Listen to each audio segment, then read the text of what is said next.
প্রাকৃতিক বনে সামাজিক বনায়ন করা যাবে না বলে জানিয়েছেন পরিবেশ, বন ও জলবায়ু পরিবর্তন মন্ত্রণালয় এবং পানি সম্পদ মন্ত্রণালয়ের উপদেষ্টা সৈয়দা রিজওয়ানা হাসান। মধুপুরগড়ের শালবন পুনরুদ্ধারে আগারগাঁওয়ে বন ভবন আয়োজিত কর্মশালায় তিনি কথা বলেন। তিনি আরও বলেন, পরিবেশের ভারসাম্য রক্ষার দায়িত্ব সকলের।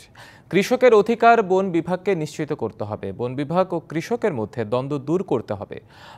বনবাসী ও বন্যপ্রাণী একসঙ্গে শান্তিতে সহাবস্থান করবে।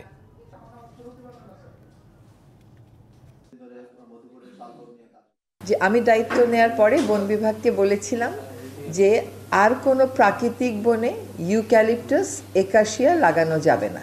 যারা ওইখানে থাকবেন তাদের অধিকার স্বীকৃতির মাধ্যমে তাদেরকে আমরা বলবো যে আপনারা বন বিরুদ্ধ ব্যবহার করবেন না, আপনারা থাকবেন ওখানে। গ্রাম বনের ধারণাটা কিন্তু তাই আসলে।